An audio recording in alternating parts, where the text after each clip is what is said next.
So Pierre Poilievre walks into a Conservative convention in Calgary this weekend, and the bartender says, "Why the long face?"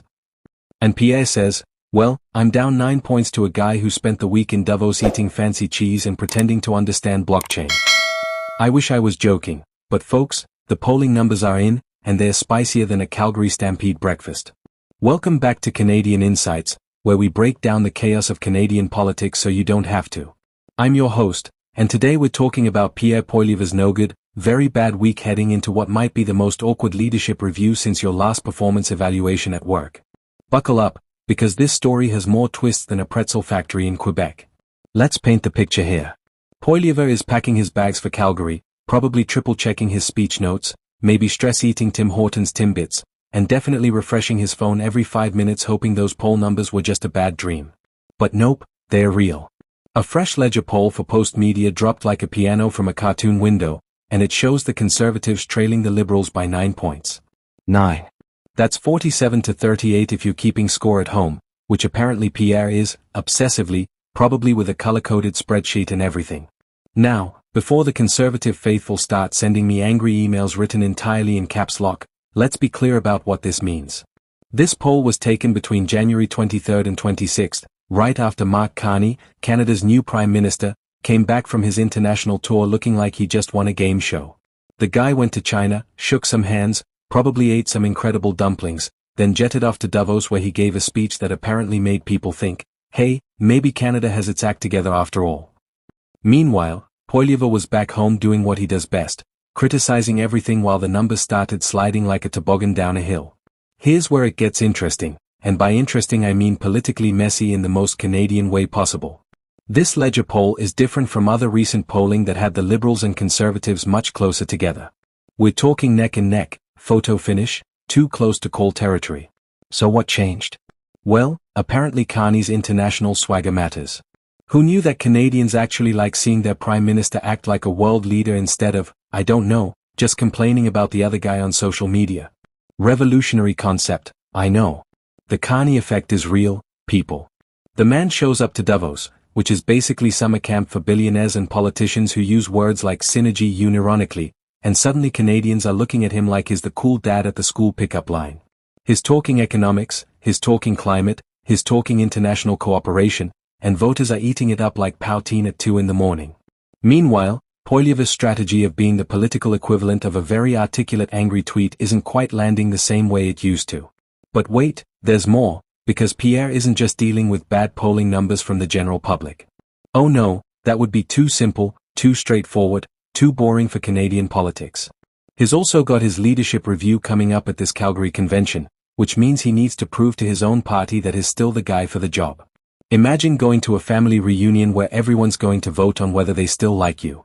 That's essentially what's happening here, except the family is a bunch of Conservative Party members and the stakes are control of the entire opposition. Leadership reviews are supposed to be formalities, little rubber stamp moments where everyone claps politely and moves on.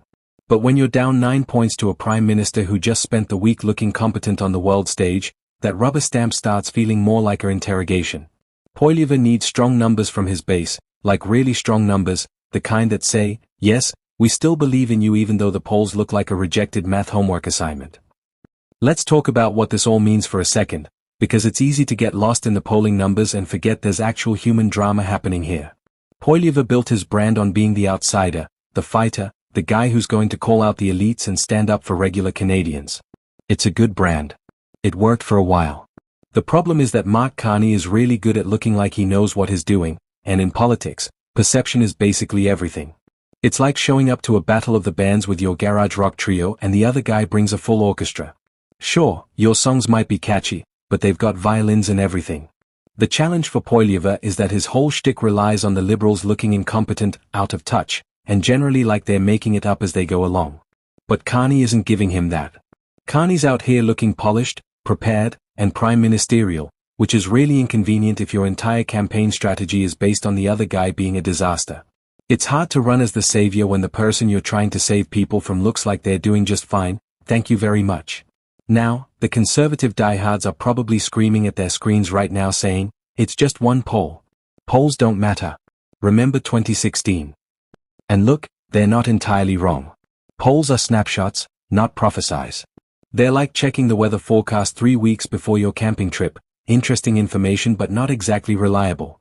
Political fortunes can change faster than a Canadian spring, which is to say very fast and often without warning. But here's the thing, when you're the opposition leader and you're supposed to be cruising to victory, being down 9 points isn't great. It's not catastrophic, it's not game over, but it's definitely not where you want to be. What makes this particularly spicy is the timing. This isn't happening in some random week in July when nobody's paying attention. This is happening right before a major Conservative convention where Poilievre needs to rally the troops, energize the base, and convince everyone that he's still the guy who can take down the Liberals. Walking into that room down 9 points is like showing up to a pep rally after losing the big game. Sure, everyone will still cheer because that's what you do, but there's going to be some awkward silences and concerned looks. Let's zoom out for a second and look at the bigger picture here, because Canadian politics is basically a long-running drama series and we're in the middle of a really interesting season.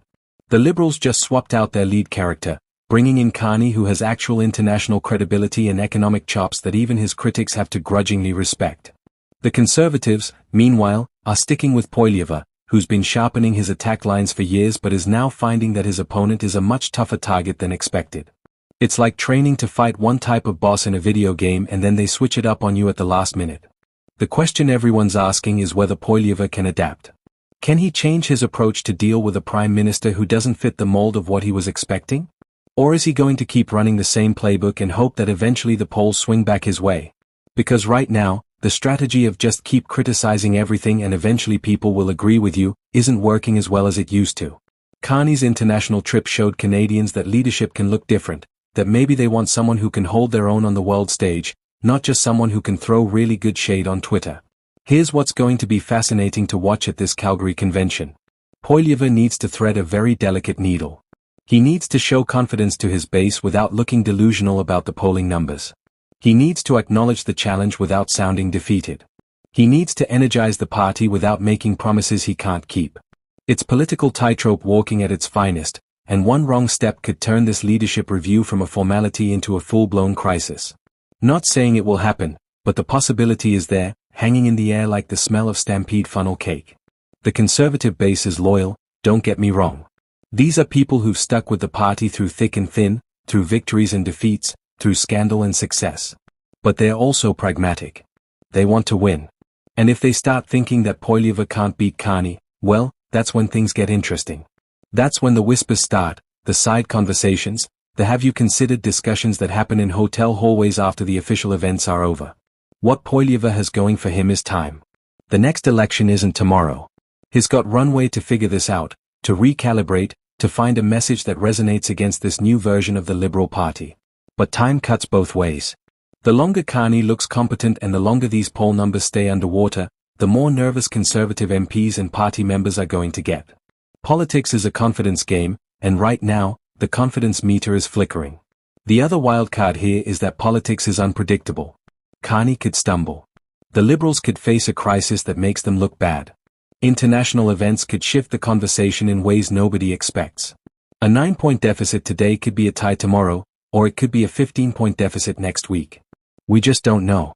But what we do know is that Poilievre is heading into this convention with more questions than answers, and that's not where an opposition leader wants to be. So there you have it, folks. Pierre Poilievre's high-stakes weekend in Calgary, where he needs to convince his own party that he's still the right choice while simultaneously dealing with poll numbers that suggest Canadian voters might be falling for Mark Carney's whole competent leader routine. Will he pull it off?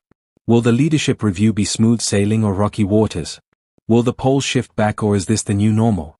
Your guess is as good as mine, but I'll be here breaking it all down for you every step of the way. If you enjoyed this breakdown of Canadian political chaos, smash that like button, subscribe to Canadian Insights for more daily updates, and drop a comment below telling me what you think. Is Poilievre in real trouble, or is this just a temporary blip? Can Carney maintain this momentum, or will it fade? I want to hear your thoughts. And hey, we're posting multiple videos a day, so stick around because Canadian politics never sleeps and neither do we.